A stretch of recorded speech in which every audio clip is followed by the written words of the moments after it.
की जय। श्री सद्गुरुदेव भगवान की जय। श्री हनुमान जी महाराज की जय। श्री पौड़ी धाम की जय। जय जय सीताराम।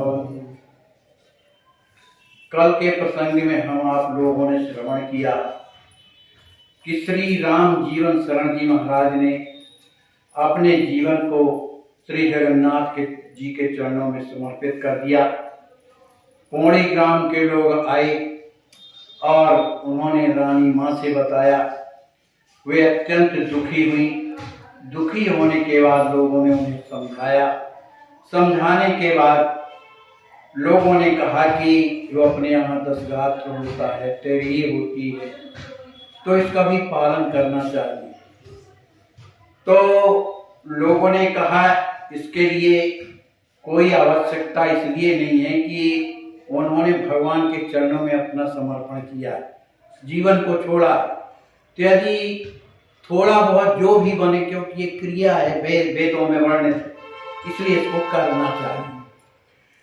तदपि करहु जो बन पाए, घर के उनके नाम, विप्र बुलाए जिमाए कछु, देहु दान निज धाम। पति हित कियो विविध विधि दाना, विप्र बुलाए कियो सन्माना। रजत हेम वस्त्रादिक दीना, सादर क्रिया यथोचित कीना। अपने पति श्री राम जीवन शरण जी के निमित्त उन्होंने ब्राह्मणों को बुलाया और उनका बड़ा सम्मान किया, उन्हें भोजन कराया। भोजन कराने के बाद अनेक प्रकार का दान देते हैं। उन्होंने चांदी दिया, रुपए दिया, वस्त्र दिया और सबको प्रणाम करके उन्हें विदा कर दिया। गांव के लोगों को उन्होंने बुलाया, जो परिवार के थे और भी जो गांव के लोग थे, उन्हें अपने घर में बुला करके सबको प्रसाद पवाती हैं। और प्रसाद पवाने के बाद सभी कोई अपने अपने घर को चले गए। इधर श्री रानी जी पति के प्रयाण कर देने के कारण अत्यंत दुखी, अपने छोटे से बालक जो तिलकधारी हैं, उनके मुख को देख देख करके अत्यंत दुखी होती हैं। वो सोचने लगती हैं कि मेरा बालक तो बिल्कुल छोटा है ना, अब इसको संसार में कैसे जो है संसार सागर को पार करेगा, मैंने कैसे ये बड़ा होगा, फिर पढ़ेगा लिखेगा, कौन करेगा ये, क्योंकि इसका कोई नहीं। हमारे यहाँ जो सास थे, सास थी, ससुर थी, वे भी स्वर्ग को चले गए। अब केवल राम रहे रखवाले। अब तो केवल राम जी के अलावा हमारी रक्षा करने वाला और कोई नहीं। जग अवलंबन रहा न कोई, अस कही रानी लागत रोई। साज अनाथ स्वयं को जानी, सोचत रहत परम दुख मानी। रानी मन में सोच रही है कि हमारा अब कोई दूसरा सहारा तो है ही नहीं। ऐसा सोच सोच करके रानी अत्यंत दुखी होती हैं, रोने लगती हैं। अपने को स्वयं अनाथ जान करके अत्यंत दुखी होकर के सोच में पड़ जाती हैं। शास्त्र विहित विधि कृत्य करी, दियो विविध विधि दान। परम दुखी रानी हृदय, छायो शोक मान। रानी जी ने जो शास्त्रों में वर्णित जो विधि है, किस तरह से ब्राह्मणों को खिलाना है, पिंडदान करना है, ये सब क्रिया करने के बाद ब्राह्मणों को अनेक प्रकार का दान देती हैं। लेकिन उनके हृदय में अपने पति का जो वियोग है, वो हृदय से निकलता नहीं। बार बार उनकी याद आती है, जिसके कारण उनका हृदय व्यथित हो जाता है। कुछ दिनों के बाद उनके जो पिता श्याम सुंदर घर आए, बेटी देख परम दुख पाए। उनके जो पिता श्याम सुंदर वो पौड़ी आते हैं, अपनी बेटी को इस स्थिति में देख करके अत्यंत दुखी हो जाते हैं और कहते हैं, बेटी अब एक काम करो, अब यहाँ तुम्हारा कोई सहारा तो है नहीं, इसलिए चलो साथ, यह विनती मोरी, तुम तो मेरे साथ में चलो, अपने मायके में रहना।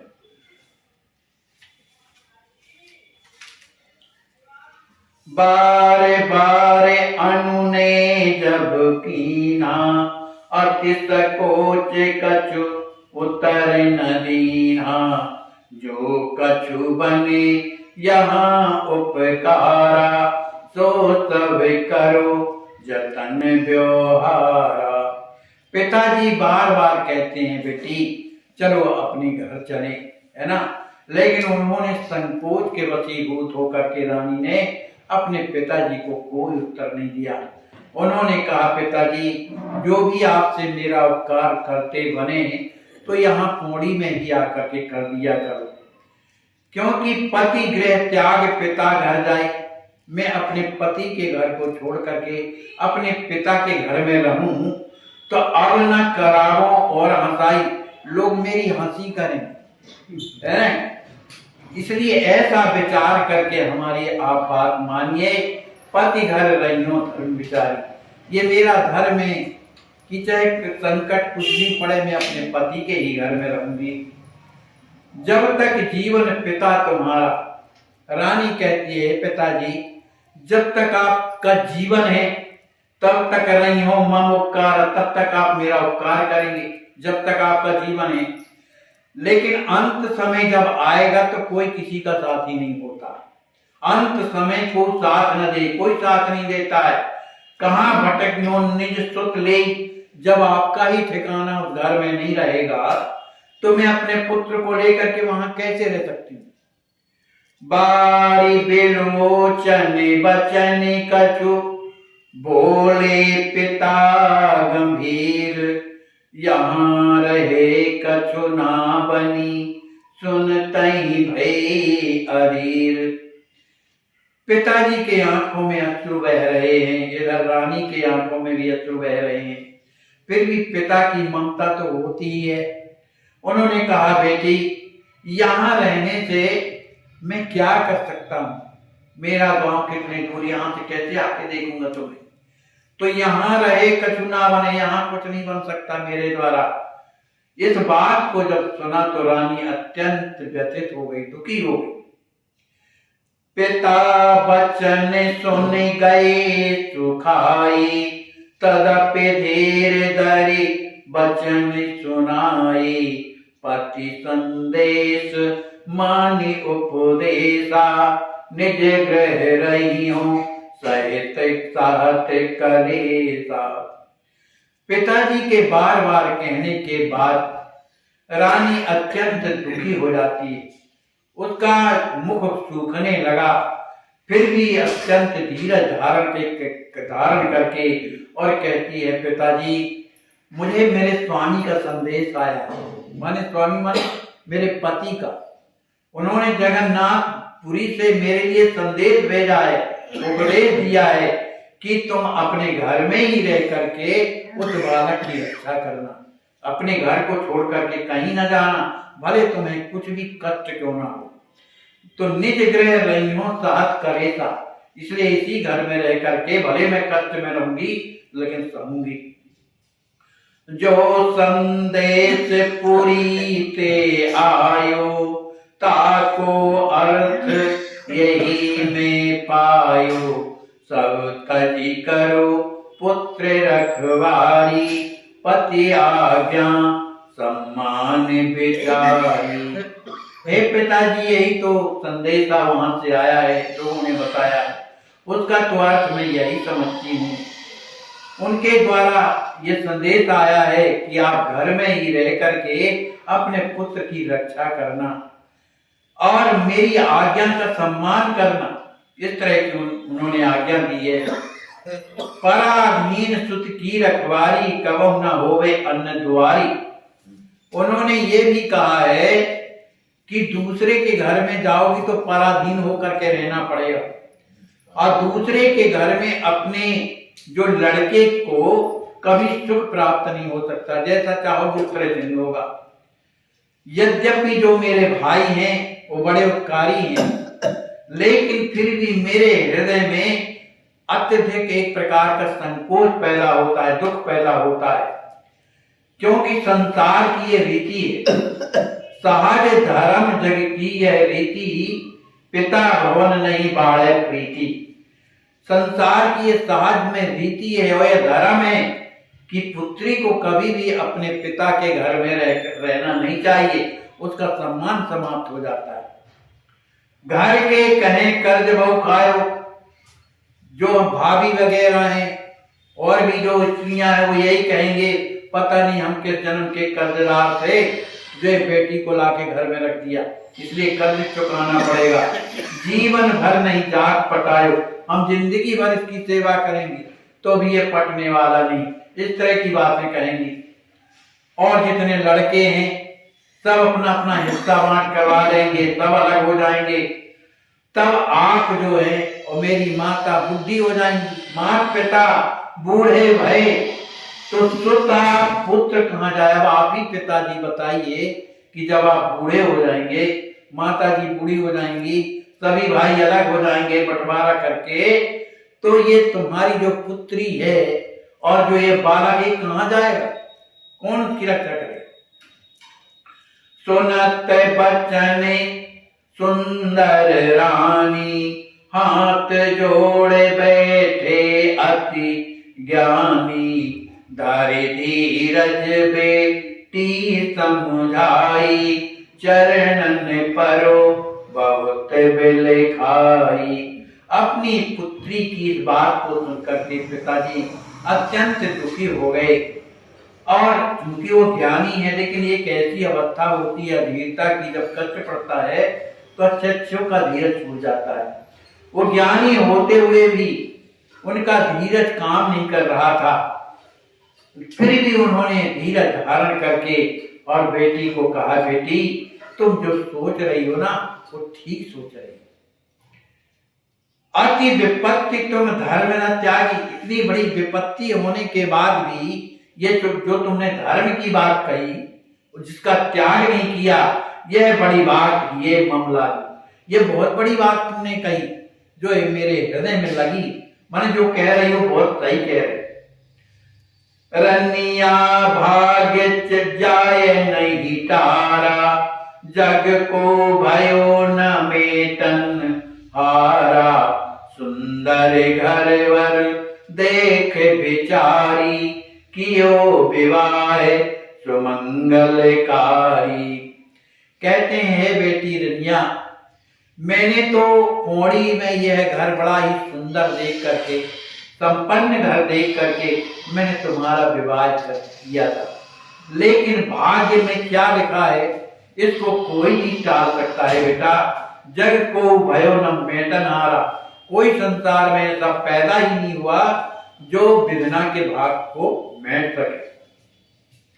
तदपि भाग्य जो लिखा विधाता, माता पिता भ्रात नहीं त्राता, मोरे हृदय भेद नहीं आवा, दूर समझ कछु बात जनावा।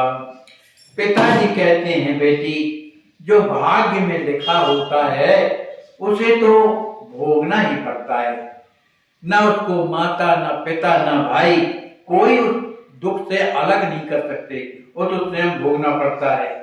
लेकिन बेटी ये जो मैंने तुमसे कहा कि तुम घर चलो, वो तुम्हारा मायका है, ये मैंने अपने हृदय के कारण कहा। तुम्हारी ये दशा मुझसे देखी नहीं जा रही, इसलिए मैंने कहा, और बहुत दूर सोच बात समझ करके मैंने कहा। इसलिए इस बात को बेटी ध्यान न रखना अपने हृदय में इस तरह का कि पिताजी मुझे इस तरह से कह रहे, ये क्या करूं, मैं पिता हूं ना तुम्हारा, इसलिए मुझसे रहा नहीं जाता तुम्हारी स्थिति देख करके। इसलिए बेटी इसमें ध्यान मत देना। जो कछु कहा मर्व भिन्न जान, जो भी मैंने कहा तुम्हारी स्थिति को देखकर, मर्म को जान करके ही मैंने कहा कि कौन करेगा तो। अस कही पिता गए समुझाई, सोचत रजनी सकल बिताई, पुत्र भार सिर ऊपर जानी, पालत सवेरे बादाम बाम विधि मानी। ऐसा समझाते हुए पिताजी अपने घर चले गए। रात्रि का समय हुआ, रानी से वो रात्र काटी नहीं सकती, बार बार अपने पति की याद आती।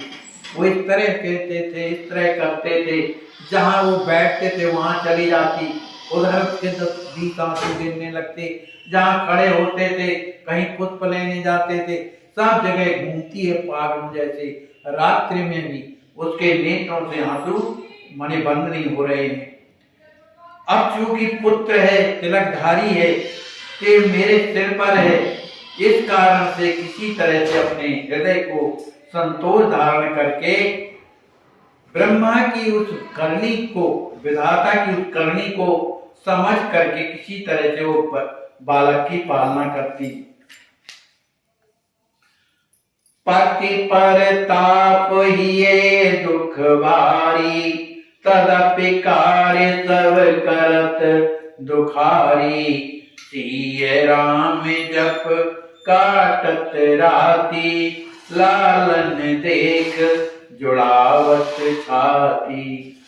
अपने पति का जो परिताप है, जो दुख है, वो हृदय में समाया हुआ है और वो इतनी दुखी हो जाती है कि वो पूरा घर का कारोबार भूल जाती है, फिर भी बेवश होकर के घर का काम करती, क्योंकि उसके और तो कोई है ही नहीं।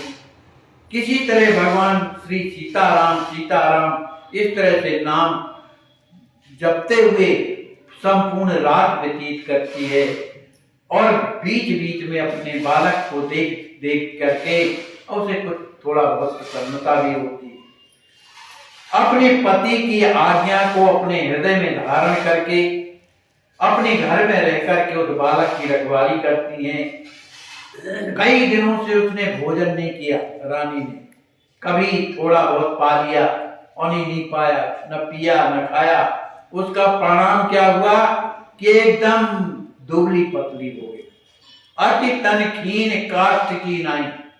जिस तरह से लकड़ी मोटी जब गीली होती है मोटी होती है और जब सूख जाती है तो एकदम क्षीण हो जाती, इसी तरह से रानी को जो शरीर अत्यंत जो सुंदर था अब सूख करके लकड़ी जैसे हो गया। सहज सती नहीं परे चिन्हाई, सहज में जो भी देखता था तो वो चीन नहीं पाता था क्योंकि शरीर सूख गया था। एक आहार सकल सुख त्याग, केवल एक बार भोजन करती थी। अब जितने भी सुख थे पहनने के, ओढ़ने के, बात करने के, ये सब चले गए, समाप्त हो गए।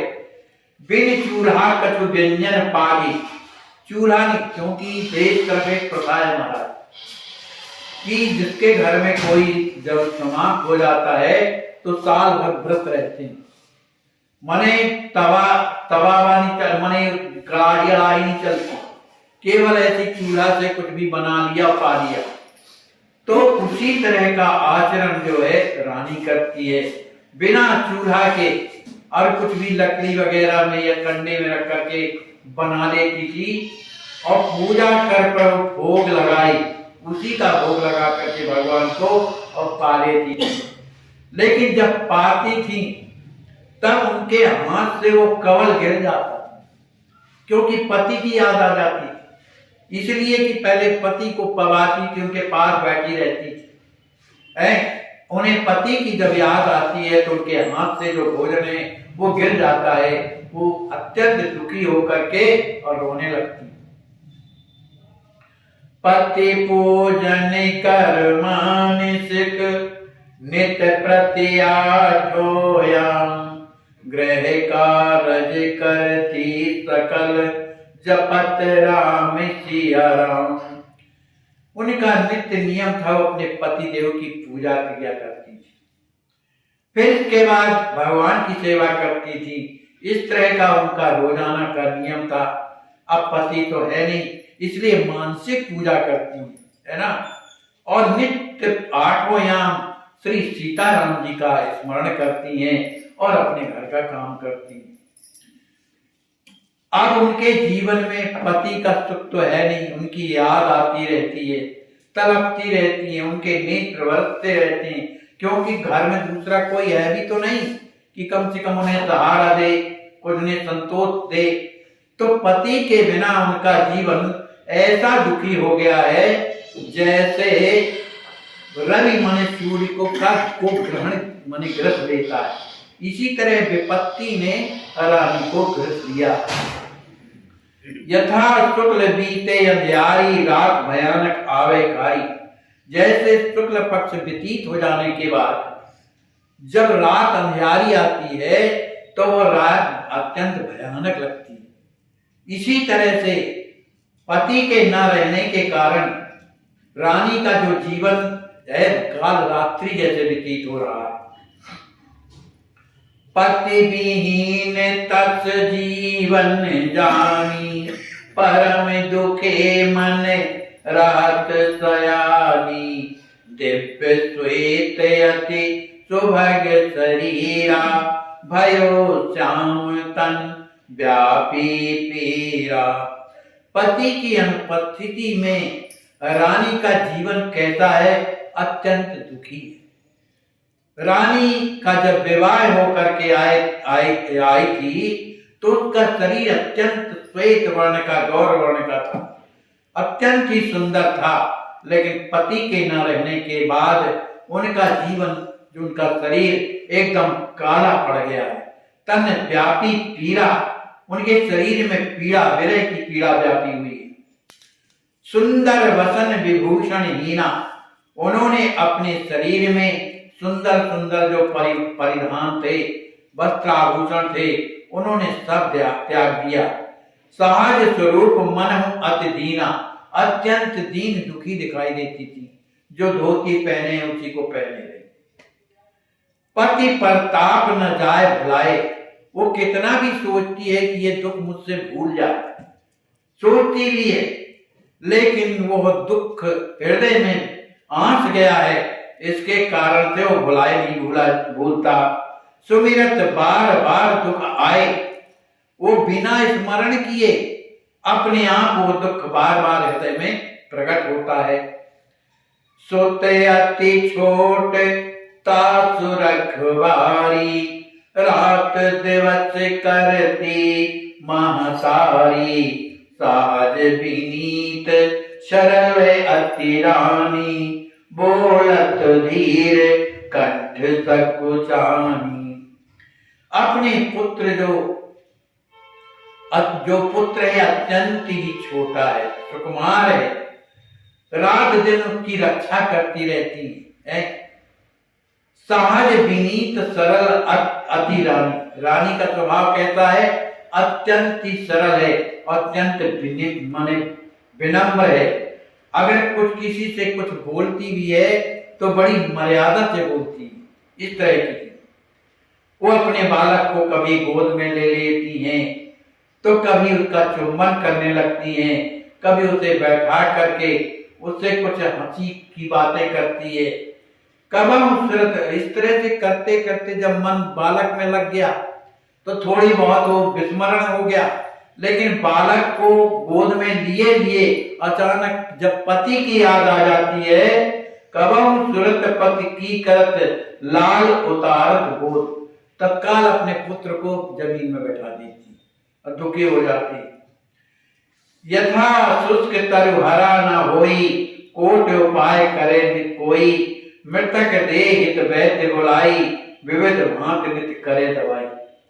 कहते हैं जैसे सूखा कोई पेड़ हो, उसको कोई कितना भी उपाय करे, कितना भी पानी डाले, खाद डाले, वो कभी हरा नहीं हो सकता है। इसी तरह से कोई मरा हुआ व्यक्ति हो और उसको वैद्य को बुला करके दवाई दे, और तो मर गया है ना, तो किसी तरह से जीवन उसको मिल नहीं सकता, चाहे वैद्य कुछ भी करे। इसी तरह रानी की स्थिति है। जस रानी ही हरसन आवे, नित प्रति कष्ट बढ़ाती ही जावे। माने रानी के हृदय में आनंद नहीं आ रहा। पुत्र को थोड़ा देखती है तो जो उसके हृदय की चिंता है कुछ कम हो जाती है, लेकिन फिर थोड़ी देर के बाद कष्ट बढ़ जाता है। इस तरह से रानी का शरीर अत्यंत दुर्बल हो गया। केवल हड्डियां ही हड्डियां दिखाने लगी। दिन रात जो है तड़पती रहती है, उन्हें भूख नहीं लगती है। अंग मड़